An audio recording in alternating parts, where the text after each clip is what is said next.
مناہل العرفان فی علوم القرآن، علامہ زرکشی کی ہے، مناہل العرفان، یہ بھی 2 جلدوں میں ہے، یہ 2 جلدیں اس کی ایک ہی جلد کے اندر انہوں نے اکٹھی کر دی ہیں، یہ بھی 2 حصوں میں ہے۔ یہ 2 کتابیں اہم ہیں، بنیادی مآخذ ہیں علوم القرآن میں، اور بھی کئی کتابیں ہیں لیکن یہ 2 آپ کے علم میں ہوں۔ ان میں سے ایک کتاب کا انتخاب کرتا ہوں، یہ الاتقان فی علوم القرآن، یہ 2 جلدوں میں ہے۔ یہ تھوڑی مفصل بھی ہے، آسان بھی ہے، متداول بھی زیادہ ہے، اس میں مباحث بھی زیادہ ہیں، اس لیے جن طالب علموں میں ذوق ہے اور مالی گنجائش ہے وہ یہ ایک کتاب ضرور خرید لیں۔ جو نہیں خرید سکتے ہمارے اوپر کتب خانے میں موجود ہے، لائبریری میں، وہاں جا کر جس بحث کو دیکھنا چاہے وہ دیکھ لے۔ اردو کی 2 کتابیں، پہلی ہے علوم القرآن، مفتی تقی صاحب کی علوم القرآن۔ جتنی علوم قرآن پر کتابیں لکھی گئی ہیں ہمارے ناقص علم کے مطابق اس سے زیادہ جامع اور مفصل اور بہتر کتاب نہیں ہے۔ جو چونکہ یہ متاخرین میں سے ہیں تقی صاحب، تو جو متاخر ہوتا ہے وہ متقدمین کی کتابیں بھی سامنے رکھ کر لکھتا ہے، ان میں اہم مباحث پچھلی کتابوں میں سے منتخب کر لیتا ہے، وہ کچھ اضافی بھی لکھتا ہے، تو اس لیے وہ کتاب اگر مصنف لائق ہو، وہ متاخرین میں سے ہو، جب وہ کسی کتاب پر قلم اٹھائے اور وہ کتاب پہلے لکھی بھی جا چکی ہو، اس کی کتاب ان سے بہتر ہوگی۔ سادے لفظوں میں مثلا قدوری ایک کتاب ہے، آج کل کوئی آدمی اس کی شرح لکھتا ہے، اگر لکھنے والا قابل ہے، لائق ہے، تو جب وہ شرح لکھے گا تو اس کے سامنے پچھلی شروعات بھی تو ہوں گی، ان کو وہ سامنے رکھے گا، ان کی ساری اچھی باتیں اس میں لے لے گا، پھر اس میں وہ کچھ اپنی لیاقت سے اضافی چیزیں بھی لکھے گا، تو اس کی شرح باقیوں سے اچھی ہو جائے گی۔ اسی طرح مفتی تقی صاحب نے علوم القرآن لکھا، اس سے پہلے بھی کتابیں تھیں لیکن ان کے اہم مضامین سارے اس میں آ گئے، لیکن اس میں کچھ اضافی چیزیں بھی آ گئیں۔ ایک یہ ہے، دوسری ہے البیان فی علوم القرآن، مولانا عبدالحق حقانی کی البیان فی علوم القرآن، 2 جلدوں میں ہے، وہ اس وقت میرے پاس نہیں ہے لیکن اردو میں ہے اور ان سے متقدم ہے، وہ اچھی ہے، وہ یہ 2 کتابیں اچھی ہیں، ان میں سے یہ زیادہ بہتر ہے۔ تو جو ساتھی ایک ایک کتاب لینا چاہتا ہو تو وہ ایک الاتقان لے لے، اور میں تو یہ کہوں گا ضرور لے لیں آپ، کوئی حرج نہیں ہے اس میں، اگر آدمی تھوڑی سی ہمت کر کے پیسے اکٹھے کر کے یہ لے لے، اور جب ضرورت پیش آئے اس کتاب کے پڑھنے کے دوران، بعض مباحث ایسے ہوں گے کہ آپ کا دل چاہے گا یار اس کو میں تھوڑا سا اور پڑھوں، ٹھیک ہے پوری کتاب میں آپ کا دل نہیں کرے گا کہ میں الاتقان ساری پڑھ لوں، لیکن بعض مباحث پہ دل چاہتا ہے کہ یار اس کو میں تھوڑا سا اور پڑھوں، تو آپ کے پاس کچھ تو ہو اور پڑھنے کے لیے۔ تو اللہ تعالی ہم سب کو قرآن کی فہم عطا فرمائے۔ یہ بنیادی باتیں تھیں، باقی علوم القرآن تو قرآن کے گرد گھومتے ہیں، اور قرآن کا اپنا موضوع کیا ہے؟ قرآن کا اپنا موضوع اس زندگی کی صلاح، اس زندگی کی فلاح، پورے قرآن میں یہی ہوگا۔ قرآن اس زندگی کی بہتری بتائے گا، صلاح بہتری۔ آپ قرآن پڑھیں گے آپ کو اس زندگی کی بہتری بتائے گا کہ آپ کی دنیا کی زندگی کیسے اچھی ہو سکتی ہے، آداب زندگی کیا ہیں، اصول معاشرت کیا ہیں، ضوابط حکومت کیا ہیں، قوانین سیاست کیا ہیں، یہ قرآن بتائے گا۔ قرآن دنیاوی بھی زندگی آپ کی اچھی بنائے گا۔ تو قرآن کا موضوع اس زندگی کی صلاح اور اس زندگی کی فلاح، آپ اس میں بھی کامیاب ہو جائیں، اس کے لیے قرآن ہے۔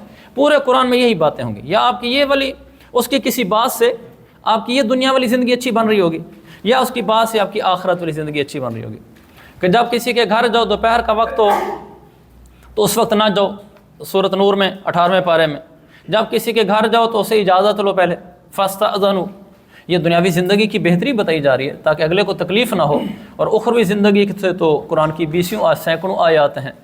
تو قرآن اس زندگی کی صلاح اور اس زندگی کی فلاح کے بارے میں بات کرتا ہے۔ اب ہم آتے ہیں اصل موضوع اپنی کتاب کی طرف۔ جب بھی کوئی کتاب ہم پڑھیں، کوئی بھی کتاب نصابی ہو یا غیر نصابی ہو، سب سے پہلے کتاب کا پورا نام اور صحیح نام جاننا چاہیے۔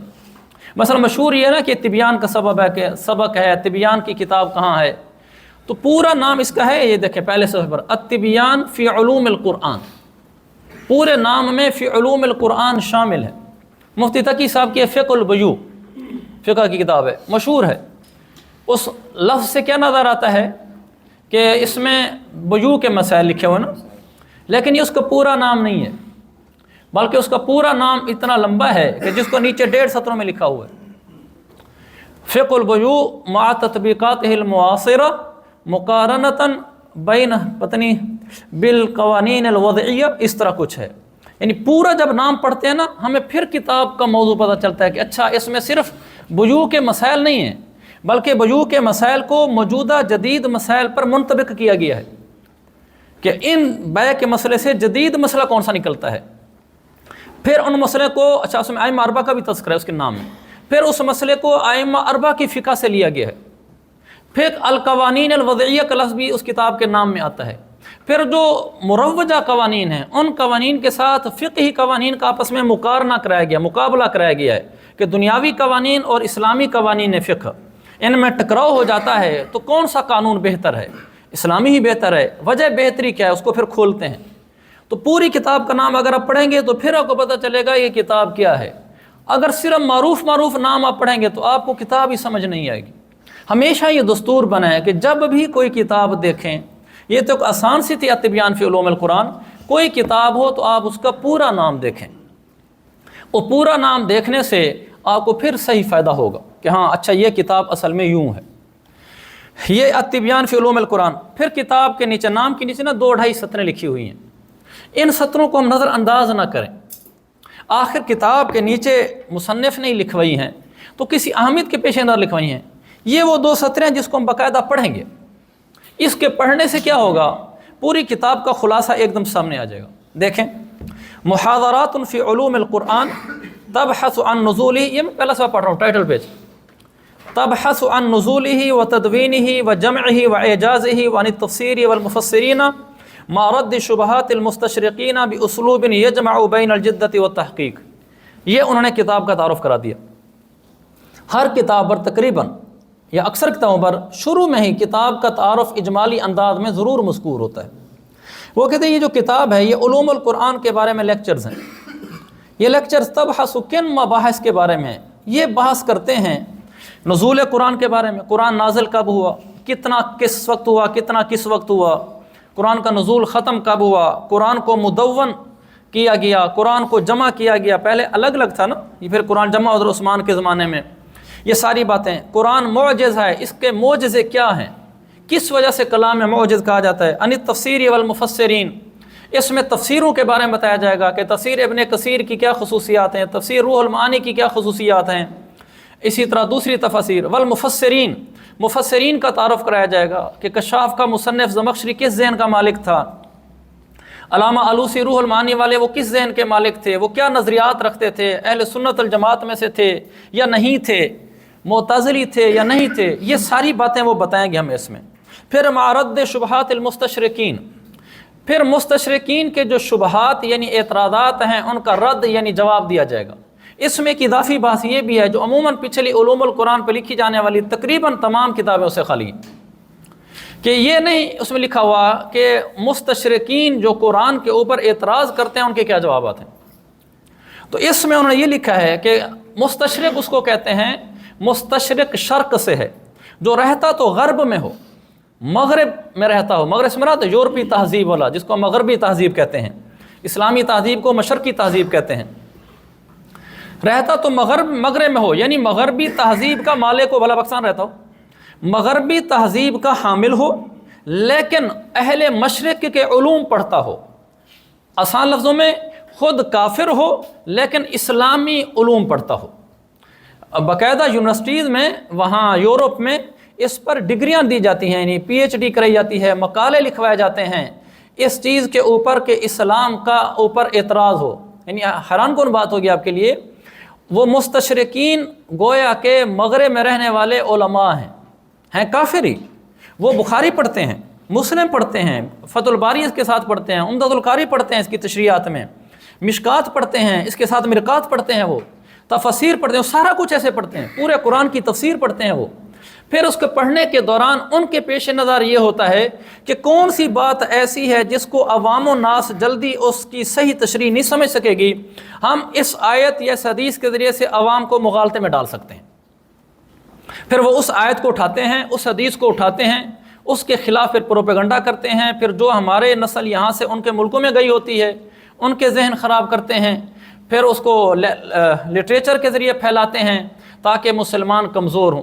جیسے مثال، سادی سی مثال کہ حضور صلی اللہ علیہ وسلم نے 11 شادیاں کی، تو یہ ایک معروف سی بات ہے. ان کو یہ کس نے بتایا؟ وہ تو ان کے نبی نہیں ہیں اس لحاظ سے کہ اس پر وہ ایمان لائے ہوں اور حضور کی سیرت پڑھی ہو، وہ تو کافر ہیں. پھر بھی انہوں نے سیرت پڑھی ہے اور ان کو نظر ہے کہ اللہ کے نبی کی 11 شادیاں ہیں. اعتراض اٹھا دیا، وہ نبی کیسا ہے جو عورتوں کا دل دادا ہو، 11 عورتیں رکھ رکھی ہیں، اور تمہیں 4 شوہر شادیوں کی اجازت ہے، خود 11 کی. تو اول نظر میں اعتراض پیدا ہو جاتا. حالانکہ یہ اعتراض بالکل بوگس ہے، اس لیے کہ اللہ کے نبی نے 25 سال کی عمر میں شادی کی اس عورت سے جس کی اپنی عمر 40 سال ہے اور پہلے 2 شوہروں کے پاس سے آئی ہوئی ہے.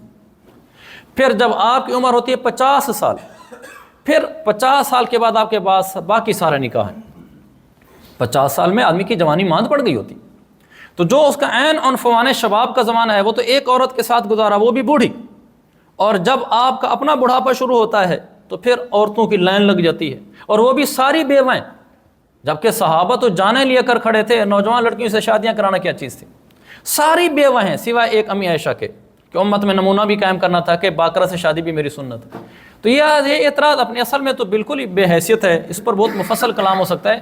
تاہم یہ مستشرق ہیں جو اس طرح کے کام کرتے ہیں. تو یہاں مستشرقین نے قرآن پر جو اعتراضات کیے ہیں، اس کتاب میں ان اعتراضات کے جوابات بھی ہیں، لیکن ایسے اسلوب سے ہیں یجمع بین الجدت والتحقیق. ایسا اسلوب اور طریقہ اختیار کیا گیا ہے جس میں تحقیقی پہلو بھی ہے اور جدت کا رنگ بھی ہے. یعنی زمانے سے ہم آہنگ بھی ہے وہ طریقہ، اور ہے تحقیقی. اس طریقے سے ان کو جوابات دیے گئے ہیں. یہ وہ مباحث ہیں جو اس کتاب میں آپ پڑھیں گے. نیچے لی شیخ محمد علی الصابونی رحمہ اللہ، مصنف کا نام، اور ان کا ترجمہ، کسی راوی کا ترجمہ، اس لفظ کا مطلب ہوتا ہے راوی کے حالات زندگی. ترجمہ ایک اصطلاحی لفظ ہے، جب کسی راوی کے لفظ کے ساتھ بولا جائے اس سے مراد حالات زندگی ہوتا ہے. مثلا ابو ہریرہ کا ترجمہ بیان کرو، مطلب ابو ہریرہ کے حالات زندگی بیان کرو. تو علامہ صابونی رحمۃ اللہ کا ترجمہ جو نیا چھاپا ہے بشرا کا، اس کے شروع میں دیا ہوا ہے، آپ وہاں دیکھ سکتے ہیں. مکہ مکرمہ میں ام القریٰ یونیورسٹی میں کافی عرصے تک پڑھاتے رہے. نیچے لکھا ہے الاستاذ بکلیۃ الشریعہ والدراسات الاسلامیہ بمکہ المکرمہ سابقا. سابق کا معنی ہوتا ہے پہلے، جس کو ہم کہتے ہیں انگریزی میں اس کو ای ایکس لکھتے ہیں، کہ کوئی جج ہو، کوئی آفیسر ہو، وہ ختم ہو جائے تو اس کی جو ای ایس کس چیز کا مخفف ہوتا ہے؟ کوئی لفظ ہے، اچھا میرے ذہن میں نہیں ہے، تو اس کی جگہ نا ای ایکس لکھتے ہیں. اس کا مطلب ہوتا ہے سابقہ جو اب نہیں رہا، اور عربی میں اس کو سابقاً لکھتے ہیں. اچھا آگے نیچے تو کتاب کا ہے، آگے آ جائیں. دیکھیں اس کے آگے نا مقدمہ ہے، مقدمہ تو طبعۃ الرابعہ ہماری کتاب میں. پھر آگے مقدمہ تو طبعۃ الثالثہ، اور پھر اس کے بعد الفصل الاول ہے. کبھی بھی کتاب کو وہاں سے نہ شروع کریں جہاں سے کتاب شروع ہو رہی ہے. مثلا یہ تو شروع ہو رہی ہے نا الفصل الاول سے، اس سے پیچھے تو وہ مقدمہ ہے اور کچھ اور باتیں ہیں. جو کچھ بھی ہے وہ کتاب کا حصہ ہے. دیکھو اس میں الفصل الاول سے پہلے جو کچھ لکھا ہوگا وہ اسی طبیان کے بارے میں لکھا ہوگا نا. واضح بات، اس میں کوئی نحو کی مباحث تو نہیں شروع کر دیں گے، وہ فقہ کی باتیں تو نہیں شروع کر دیں گے. جو لکھیں گے اسی کتاب کے بارے میں لکھیں گے. اور جو وہ کتاب شروع ہونے سے پہلے لکھتے ہیں وہ نچوڑ ہوتا ہے پوری کتاب کا. اس کو پڑھنے سے جتنی کتاب سمجھ آتی ہے اتنی اس کو پڑھے بغیر ہرگز سمجھ نہیں آتی. چونکہ مقدمہ لکھتا ہے مصنف، اور مصنف سے بہتر کون کتاب کو جانتا ہے؟ وہ مقدمے میں اس کو مقدمہ بھی پڑھتے ہیں، مقدمہ بھی پڑھتے ہیں، دونوں طرح ٹھیک ہے. اس مقدمے میں وہ اپنی اس کتاب کی ساری بنیادی باتیں یا کہ نچوڑ اس کا لب لباب جمع کر دیتا ہے. اور کوئی اس کی خاص اصطلاحات ہیں کہ میں نے کتاب میں فلان جگہ لکھا ہے وَإِنْدَ الشَّيْخِ هَكَذَا، ہر جگہ جو میں نے عند شیخ لکھا ہے نا تو اس شیخ سے مراد میری یہ ہے. اسی طرح وہ کہتے ہیں میں نے بعض جگہ پر اپنی کتاب میں یہ لکھا ہے، ایک لفظ ففہم لکھا ہے، ففہم کی میری مراد یہ ہے کہ یہ میں نے وہاں لکھا ہے جہاں اس پچھلے مصنف سے غلطی ہوئی تھی، وہاں میں نے اشارہ کرتے ہوئے ففہم لکھ دیا مثلا.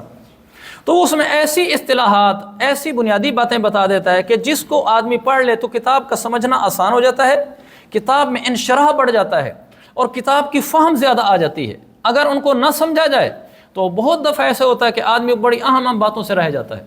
اور دوسرا وہ کتاب کا خلاصہ لکھ دیتا ہے. دیکھیں نا میرے پاس جو طبع ثالثہ ہے، مقدمہ تو طبعۃ الثالثہ، اس میں انہوں نے لکھا ہے کہ میری کتاب میں کل 10 فصول ہیں. الفصل الاول التعریف بعلوم القرآن، الفصل الثانی معرفت اسباب النزول، الفصل الثالث فی حکمت نزول القرآن.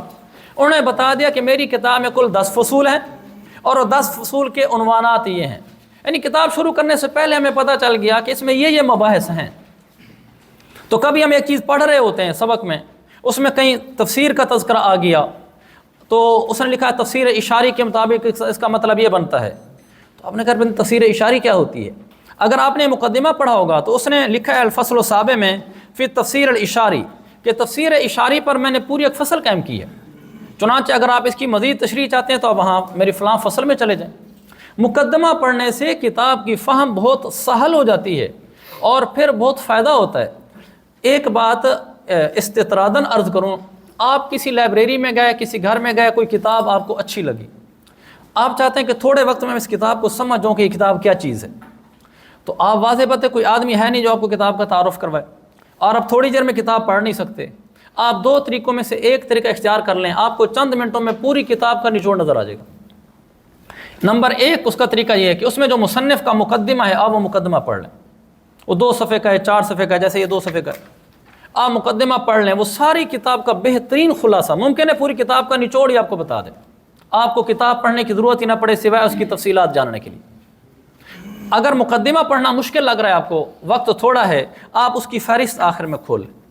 فہرست میں سارے عنوانات دیے ہوں گے، تو آپ کو کتاب کے نام سے تو نہیں پتہ چلا کہ کتاب کس بارے میں ہے نا، لیکن آپ نے جب اس کو دیکھا، آخر سے عنوانات دیکھے، تو آپ کو پتہ چل گیا کتاب کس بارے میں ہے.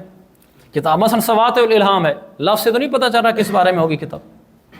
تو نام کچھ بھی ہوتا ہے، اس کی مثلا کتاب کا نام صرف الاتقان ہوتا کہ فی علوم القرآن نہ ہوتا، تو آپ کو کیا پتہ ہے کس بارے میں ہے. اس طرح 20 کتابیں ہوتی ہیں جن کا نام سے کچھ نہیں پتہ چلتا، تو آپ اس کی فہرست دیکھیں گے، آپ کو فہرست سے اندازہ ہو جائے گا کہ کتاب اس بارے میں ہے، تو آپ کو کتاب کا مضامین کا خلاصہ ہو گیا. یہ شروع کے جو مقدمہ ہوتا ہے نا کتاب شروع ہونے سے پہلے، یہ ضرور آپ پڑھ لیا کریں. اس کے بعد پھر کتاب شروع کریں گے تو فائدہ ہوگا. تو اب کتاب شروع ہوتی ہے الفصل الاول علوم القرآن، انشاءاللہ اس کو کل کریں گے. چلیں پھر.